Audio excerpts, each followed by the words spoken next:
Well, this problem's plain to see, and I'm going to bend my knife cleaning it out too. Welcome back to Nate the Hoof Guy.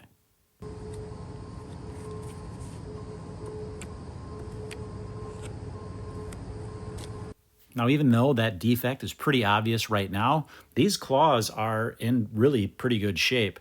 There's not a lot of overloading going on here, so likely the cause of this white line is something on the inside of that claw. That's also evidenced by that redness in that typical sole ulcer site.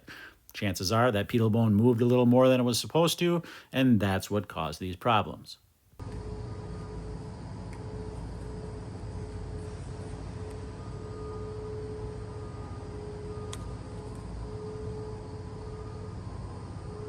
There's a series of little rocks that have worked their way up into that crack, so I'm trying to get those out before I run that knife edge through those.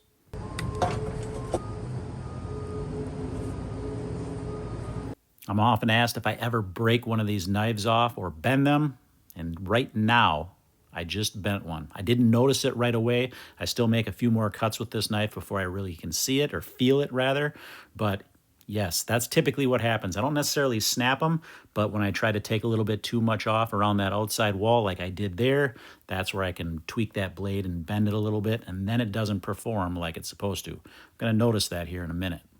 To make that knife work a little bit easier there, I'm going to get this claw trimmed up. Now you'll notice I'm not going to take much off of that other claw whatsoever because it's pretty much got the right sole depth already.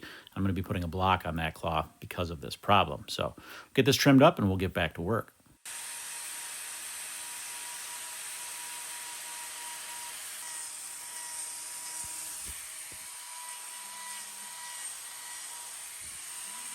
Another question I get quite a bit is why I don't make the toe lengths equal on the bottom all the time. We're going to use this foot to illustrate this. Now you can see on this left claw, that claw is noticeably longer than the one on the right, even though this one on the left I trimmed the toe on, and the one on the right I did not trim the toe on. But when we put this foot down and look at it from the top side, we can see that those toes are the exact same length. And that's because we measure toe length from the dorsal wall edge here, from where the hard horn starts down to the ground, not the bottom of the claw. You can see these two claws are the same. I trimmed the one here.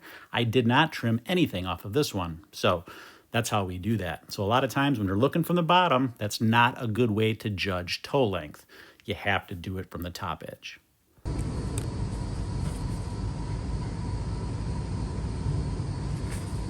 Now it's right here where I can tell the hook of that knife is not working the way it's supposed to. It just didn't feel right in my hand, and that's because the tip of that knife is tweaked. I don't know if you can see that there. It's hard to see, but it's got a slight little bend in it, which then puts that hook at the wrong angle, and I can't make that cut efficiently. So it's time to swap that out. That's what typically happens. I don't necessarily snap them off, but I just tweak that edge or that tip, and then it doesn't work right.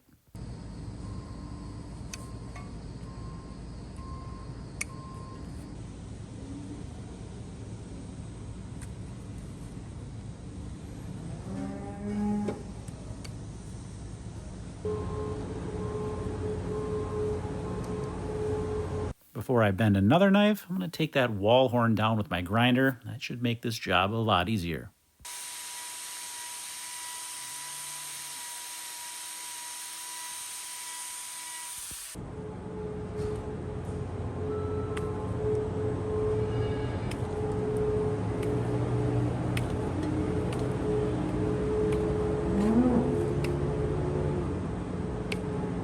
As to the question of how much to remove, you just follow the separation. You can see this here. We started down by the lesion. I'm just working that up, following any loose horn that I find as I go and removing it as I come to it.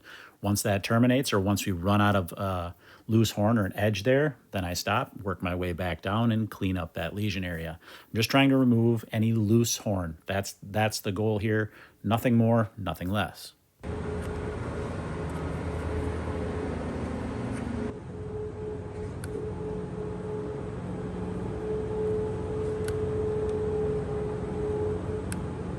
What caused this separation to occur is right here. We'll get this cleaned up and you'll be able to see it much clearer.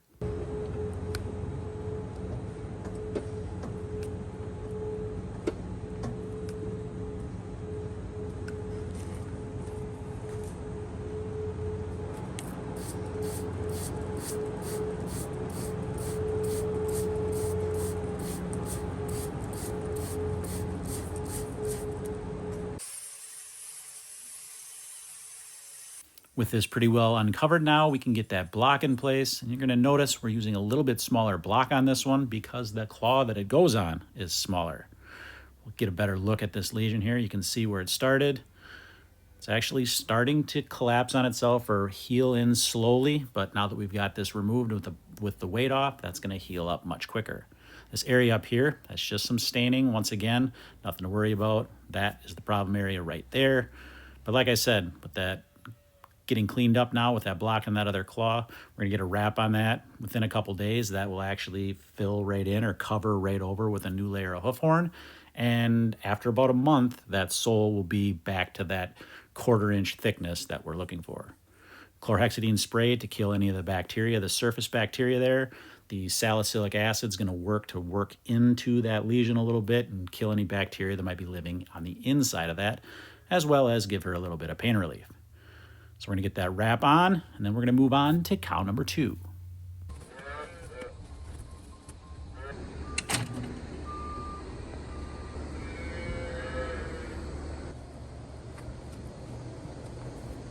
As she moseys off, we look at our next case, cow number 2. Well, we can see the problem in this sole as well, but it doesn't stop there. This one actually works all the way up this outside wall and goes all the way to the top at the hairline. Let's get started.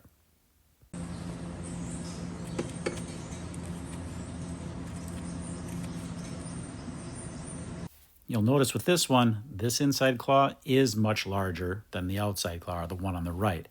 From this problem being in there, you're going to get a couple of responses. One, you're going to have less weight being applied to that claw, and 2, there's going to be more horn production trying to solve the problem or fix that problem that's in this claw. So you're going to end up with a claw that's a little bit more overgrown.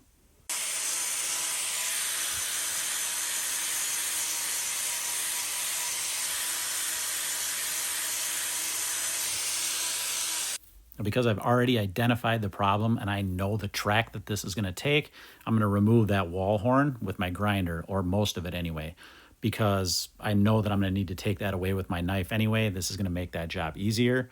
Typically, I'm not going to remove wall horn. I've talked about that many times. That wall horn is how that weight is ultimately transferred from the inner portions of that claw down to that sole, and basically the walking surface that she walks on.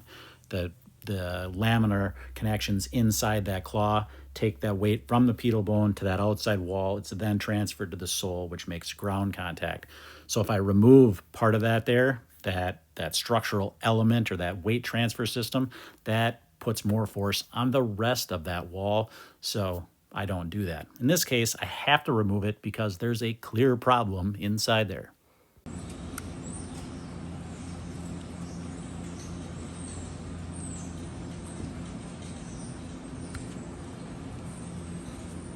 With the location of this one as well, it's hard to appreciate the tight working conditions that we have here. This is actually where I have the camera set up, is on the inside right next to the chute. So I have to kind of work around, all the way around this claw, and to try to trim on it. And it's really difficult to do anyway.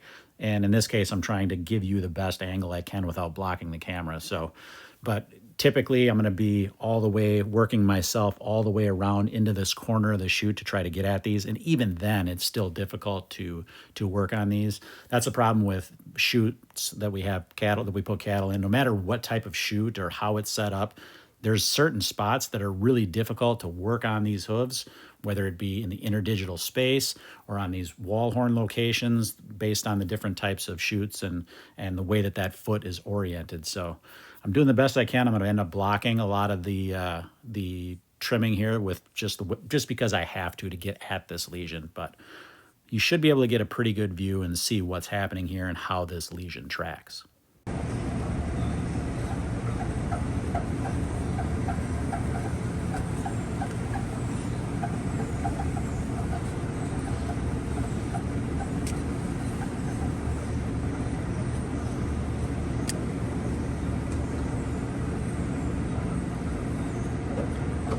Now, even though these are kind of pesky to work on, The good part about this one is that it does track all the way up to the hairline and makes this hoof horn easier to remove. When it's loose, completely loose like that, I can take my knife and work it all the way up to the top, all the way up to that hairline, remove that entire piece in one nice section versus trying to work it right up tight to the lesion and kind of create a cavern there. Here, I can take that wall section out all the way to the top and it's nice and clean. So we're gonna get this foot wrapped up, block on that other claw, and she too is done and off moseying away.